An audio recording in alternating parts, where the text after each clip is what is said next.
শুরুর প্রথমে দেখছো যে মেঘলা পরিবেশ, হ্যাঁ, বৃষ্টি এখন আমাদের কাছে ধরা দিয়েছে। অবশেষে আষাঢ় মাসের শেষে বৃষ্টিটা পুরোপুরি এসে গেছে আর সত্যিই ভালো লাগছে। আর এতদিন গরম ছিল তো, আর হঠাৎ করে এই বৃষ্টিটা না, ভোরের দিকে এমন বৃষ্টি হলো যে আমার ঘুমটাই আর ভাঙলো না।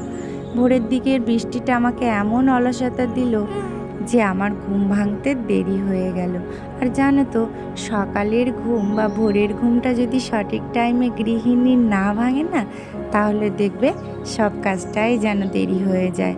ঠিক তেমনই আমার ঘুমটা দেরি হয়ে ভেঙেছে বলে আমার হাজব্যান্ড কিন্তু ডিউটিতে না খেয়েই বেরিয়ে গেল। ছোটোখাটো টুকিটাকি গল্প নিয়েই আজ আমি আমার ব্লগ শুরু করলাম। তো প্রথমেই বলি, অলোক উপমা ব্লগ চ্যানেলে সবাইকে অনেক অনেক স্বাগত। আর দেখো, আমি কিন্তু গল্প করতে করতে আমার ঘর দুটোর মেঝে ভালো করে লেপেই এসছি। আর এখন আমার বারান্দাটা বাকি, কিন্তু জানো তো, আমি দেরি করে উঠেছি তাই সময়ের সাথে ঠিক তাল মেলাতে পারছি না। ওদিকে ঘড়ির কাঁটা অনেক দূর চলে গেছে, আর আমার মাম্মামের কিন্তু খাবার টাইমটাও হয়ে গেছে। কিন্তু কি করব বলো, আমি যে দেরি করে উঠে ফেলেছি আজ। নিজে ঠিক টাইমে খাই আর না খাই, বাচ্চাকে তো ঠিক টাইমে খাওয়াতে হবে, সেটা ভেবেই তাড়াতাড়ি করে হাতের কাজটা ফেলে নাইটিটা চেঞ্জ করে এসেছি। কেন বলো তো? কারণ আমি তো গোবর দিচ্ছিলাম, গোবর মাটিটা না আমার নাইটিতে অনেকটা বেশি লেগে গেছিলো, তাই নাইটি চেঞ্জ করে আগে আমি উপমাকে খাওয়াতে এসেছি।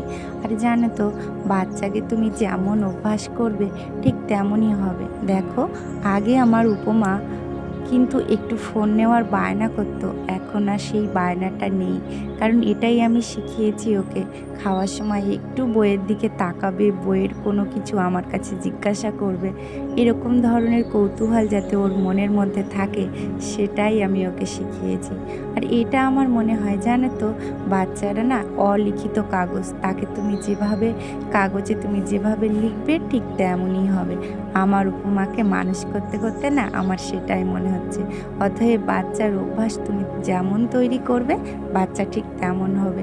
যদিও মাঝে মাঝে ও খুব বেশি বায়না করে, তখন আমাকে একটু ওর কাছে ফোন দিতেই হয়। কথা বলতে বলতে দেখো, ঘড়ির কাঁটা কিন্তু থেমে থাকছে না, সে তার গতিতেই চলে যাচ্ছে। আর ওই যে বললাম, আমি আজ ঘুম থেকে লেটে উঠেছি, যার জন্য সব কাজটাই লেট হয়ে যাচ্ছে। আর দেখো, আমি কিন্তু কাচাকুচিটা ভিজিয়ে দিয়েছিলাম, তখন অবশ্য মেঘের পরিবেশটা একটু ভালো ছিল, কিন্তু আষাঢ়ের মেঘ মানে রৌদ্র হবে, বৃষ্টি হবে। যাই হোক, আমার কাচাকুচি কিন্তু শেষ হয়ে গেছে। আর দেখো, আমার হাতের শাখাটা না, আমি যেহেতু গোবর দিয়েছি তার কারণে শাখাটায় খুব গোবর মাটি লেগে গেছে, তো সেটাও পরিষ্কার করে নিলাম। আর আমার স্নানটাও কিন্তু হয়ে গেছে। আর স্নান করার পরে একটা নারীর প্রথম কাজ ঠাকুর ঘরে যাওয়া। ঠিক তাই আমি ঠাকুর ঘরে চলে এসেছি। আর জানো তো, কোনো মানুষ, মনে করো কোনো মানুষ সে ঠাকুর বিশ্বাস করে না, কিন্তু তার নিজের মানুষটা, মানে খুব বেশি যাকে ভালোবাসে, সে যদি অসুস্থ হয়ে যায় না, দেখবে সে নিজেরই অজান্তে, সেই অবিশ্বাসী মানুষটা নিজেরই অজান্তে ভগবানকে ডেকে ফেলে। অতএব ভগবান কিন্তু আছে। কেউ অবিশ্বাস করলেও বিশেষ কোনো পরিস্থিতিতে সে ভগবানকে কিন্তু ডাকতে বাধ্য হয়। সেই জন্য শুধু অসময়ে নয়, সুসময়েও ভগবানকে ডাকা উচিত এবং ভগবানের প্রতি বিশ্বাস রাখা উচিত। আর আমার না, সত্যি বিশ্বাস করো, আমি ভীষণভাবে ভগবানকে বিশ্বাস করি এবং মনে প্রাণ দিয়ে তাকে ডাকার চেষ্টা করি। কতটা আমি মন দিয়ে ডাকতে পারি সেটা হয়তো ভগবানই বলতে পারবে, কিন্তু সত্যি আমি হয়তো আচার বিচার অতটা জানি না, কিন্তু মন থেকে ভগবানকে ঠিক ডাকি এবং মানি। ঠাকুর পূজা দিতে দিতে ঘড়ির কাঁটা কিন্তু 11টার ঘরে চলে গেছে। ঘড়ির কাঁটা কি আর থেমে থাকে বলো? তাকে কি আর থামিয়ে রাখা যায়? আর দেখো, আমি কিন্তু ঠাকুর পূজা দিয়ে সোজা বাগানে চলে গেছিলাম। সেখানে আমি পুঁই শাক তুলে নিয়ে এসেছি। পুঁই শাক আর আলু দিয়ে এটা চচ্চড়ি বানাবো তাই।